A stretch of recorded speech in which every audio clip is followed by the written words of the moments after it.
I'm Benjamin's mom, Becky, and you know, we're reflecting back on 10 years since he passed away and all the things that have passed in that time and how we're dealing with it and how we think about him today and the stuff that we still want people to remember. And you know, I would say that, you know, I think about him, you know, numerous times throughout the day, and really the most painful kind of things that really just twist my heart is looking back at pictures of him as a little boy, videos of him as a little boy. He was so mischievous, but he was so funny and so charming, and I have, you know, and some of the memories are hilarious, and you know, I remember being pregnant with him, and I was just big as a barrel, and could not wait for him to be born. I had all sorts of crazy symptoms when I was pregnant with him, and most anxious to get that over with. And incidentally, you know, when I was pregnant with him, I craved Cocoa Krispies and Quarter Pounders with cheese, all things that he ended up loving to eat himself in his childhood. But anyway, one of my favorite memories of him was that he would call himself, when he was about 3 years old, he called himself Benjamin Schmidt.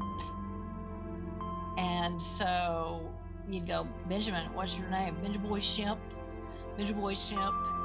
And so Dave and I, and Davis's dad, you know, we tried to get him to say Schmidt, and he would not do it. So, you know, one day we were at our ranch, which we had just bought and had not, you know, Dave ended up fixing it up into a paradise later on, but at this time it was still pretty rough. And David told Benjamin he was going to take him fishing, and so we bought him a Goofy fishing pole because he loved Goofy from the Disney movies. And so in this video, we're bribing Benjamin to say Schmidt.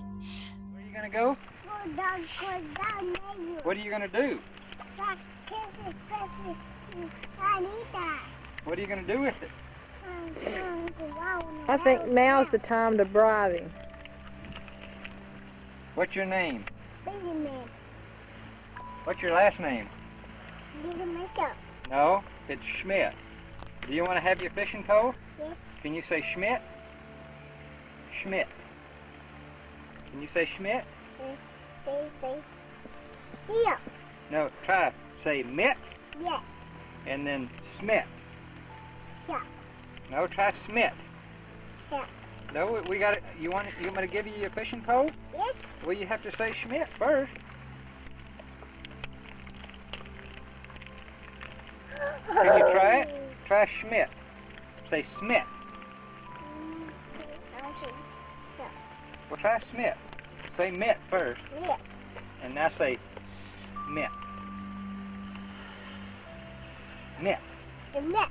Good boy! Yay! He You said did it! Say it again. Say Schmidt.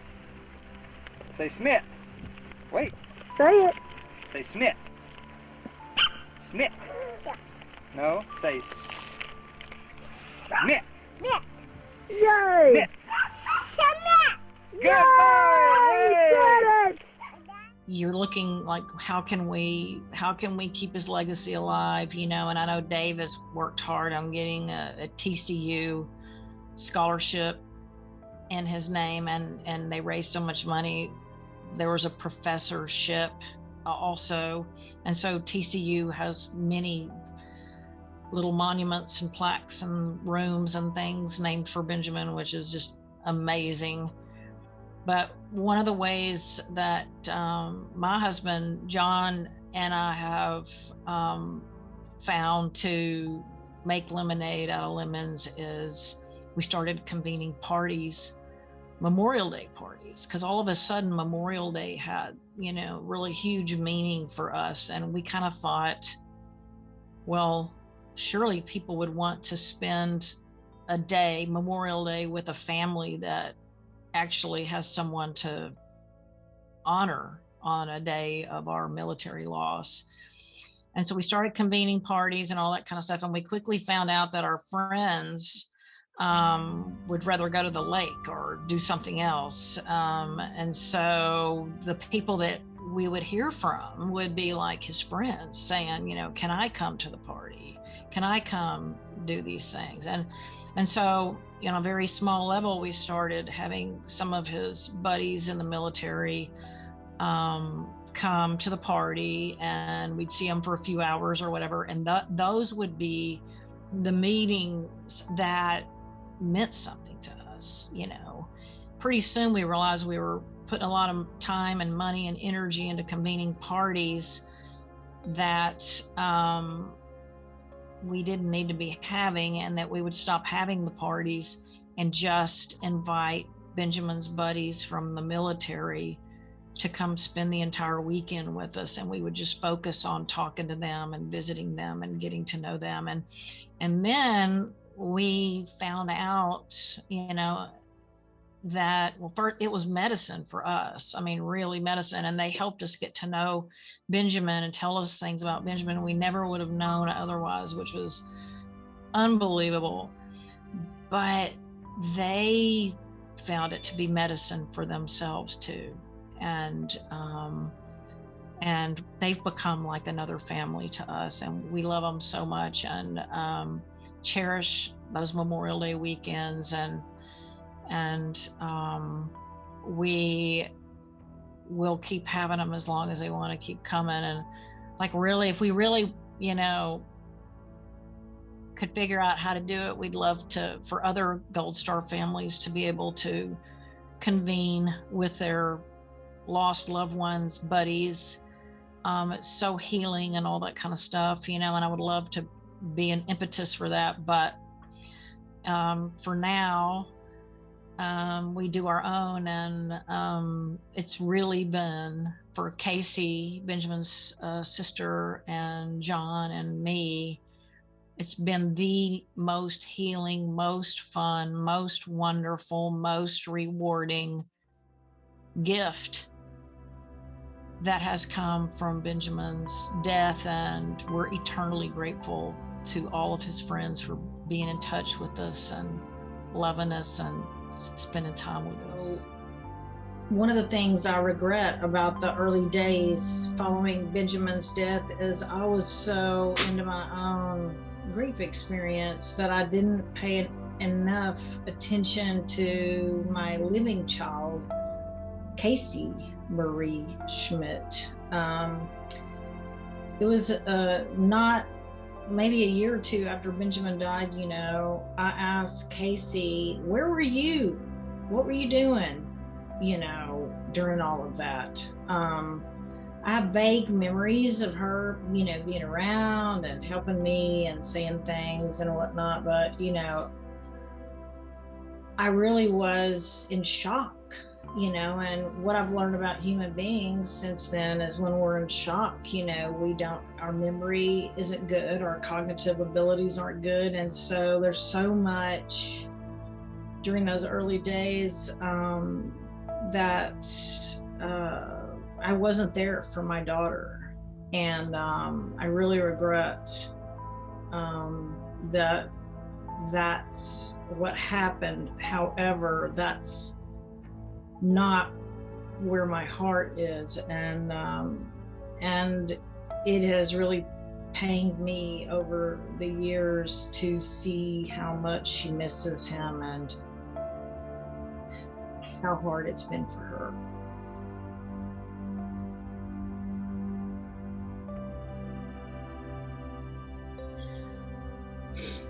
I miss Benjamin so much. It's so strange that people think that the worst part after the death is right after, the shock and, they died a week ago, everything's so terrible. But If I told you that I haven't talked to my brother in 10 years versus I haven't talked to him in 2 weeks, you know, he wasn't gone for me then. At Benjamin's funeral, he didn't feel gone. I'd seen him, and I'd seen him dead. But I hadn't felt the loss yet. And that's what I think is the difference between when people saw us right after it happened versus now.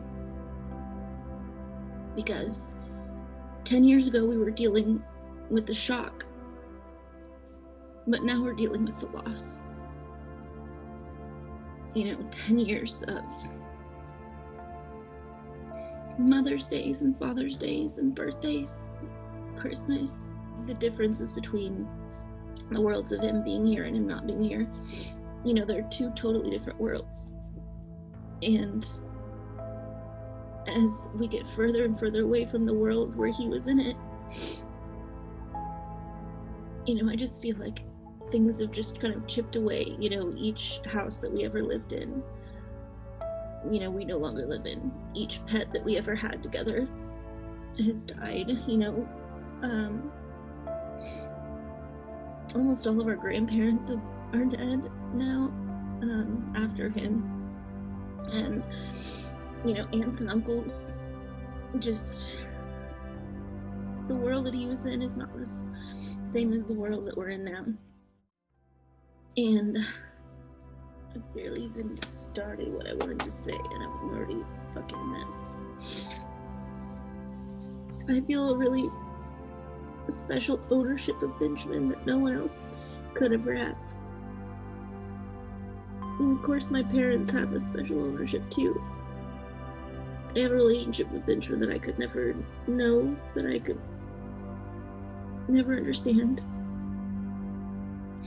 We each have that. But Benjamin and I, especially because, our parents were divorced, we were a pair. We were the kids. And we were carted around and fought over, and it was always the two of us.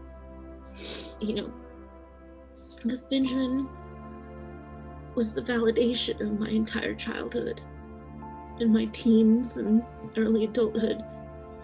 He was the only other person who knew every other person I did as well as I did. He was the only other person on the planet who was as unbiased as I was, who loved everyone on each side as much as I did.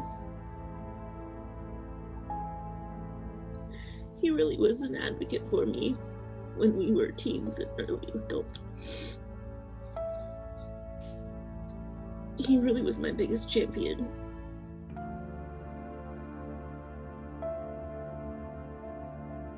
I need that now.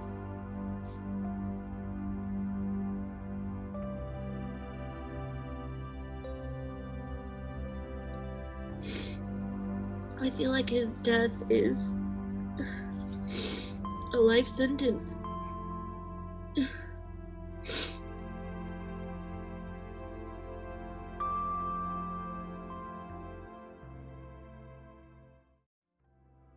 A few years ago, I had some of Benjamin's military friends sit down and talk to me on camera about Benjamin, and they've taught me so much about who he was as a Marine, and I'm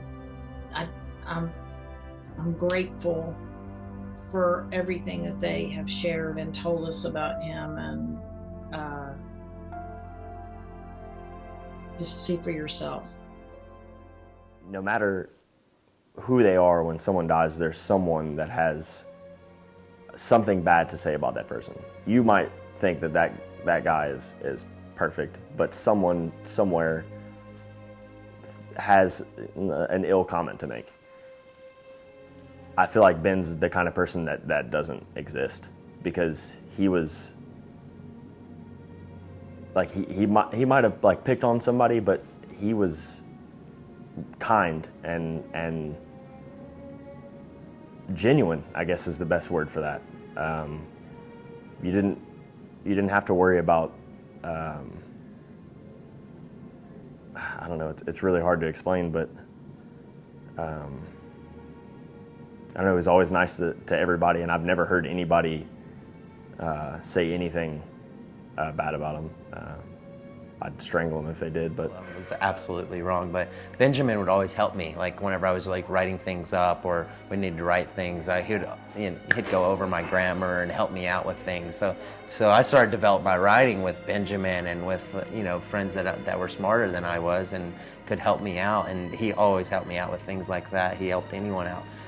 If I was in trouble and he needed a connection, like I know he's given you a call on my behalf on multiple occasions. He's, if something was up with us medically, he would give David a call and ask for. So he was extremely selfless, and he would always, he'd always give a hand to anyone.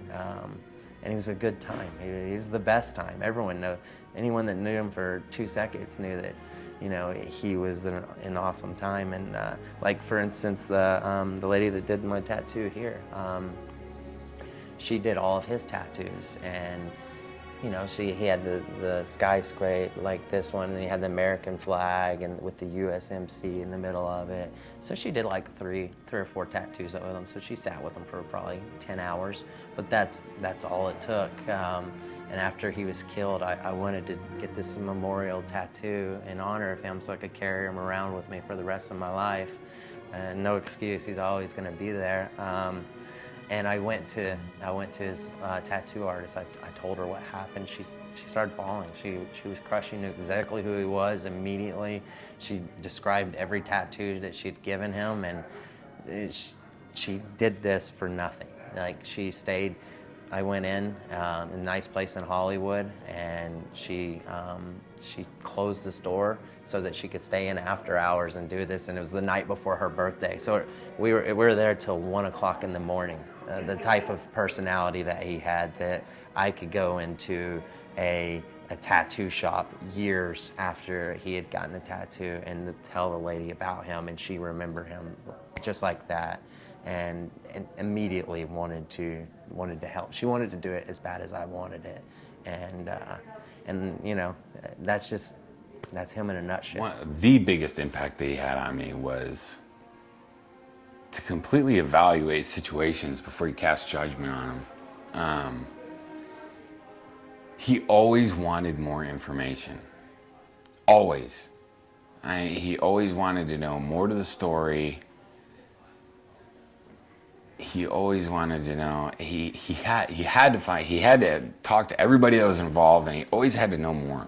That was one of the biggest things, and it was very impactful. He was an extremely mature person for his age. Very, very mature person for his age. He had a very knowledgeable presence. Like when he was around, people knew not to spout off some crap that you don't know what you're talking about, because he's going to ask you, and he's going to fact check you. He's going to fact check you because he wants to know, because before he makes his opinion on it, he's going to make darn sure he knows the full story. The Marine Corps is very, when you get in and you're a new guy, do as I say, not as I do, you're the new guy. And he was very, if he was told to do something and he knew that it didn't make sense, and he was being told to do this because someone's trying to mess with his head, he'd sit there, he'd go, all right, yeah, I need more explanation. I mean, he was a very becoming man. He was a man's man. He was a man's man.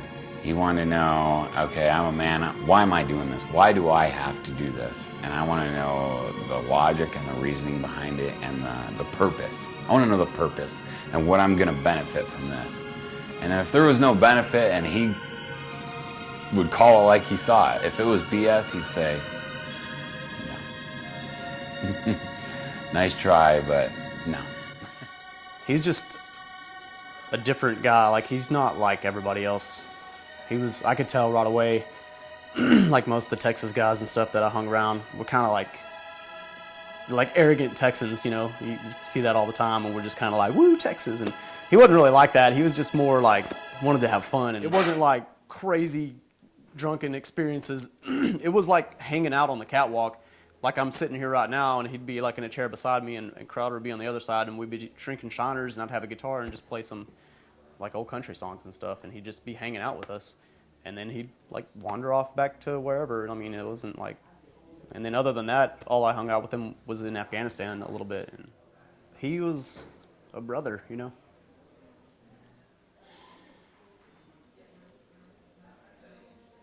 I looked at it like, you know, Ben doesn't get to live a life. So I need to do what I can to live a life for them. Like, I have a wife and we've been married for 4 years. I have a daughter, I have a mom, and no matter how much love and appreciation they can show me, it's never gonna be the same as a Marine. Knowing what we've been through, the training, you know, all the bad things that we've seen, the heartaches, you know, all that stuff, there's nothing else that can relate to that. And to know that we have a brother who has lost his life doing the same thing that we were doing, it could have been us, it could have been any of us. You know, it's that brotherhood. You know, I got to do whatever I can for them because it's my duty. It's my, you know, it's an honor for me, really.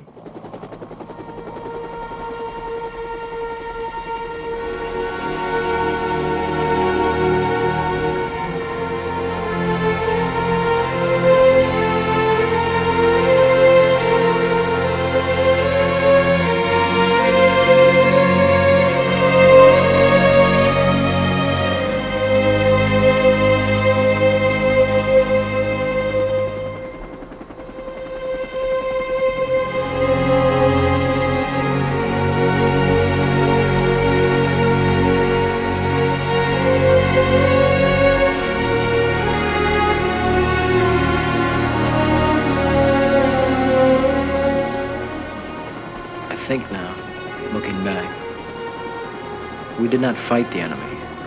We fought ourselves. And the enemy was in us. The war is over for me now, but it will always be there, the rest of my days. As I'm sure Elias will be, fighting with Barnes for what Ra called possession of my soul. There are times since I've felt like the child born of those two fathers. But be that as it may, those of us who did make it have an obligation to build again, to teach to others what we know,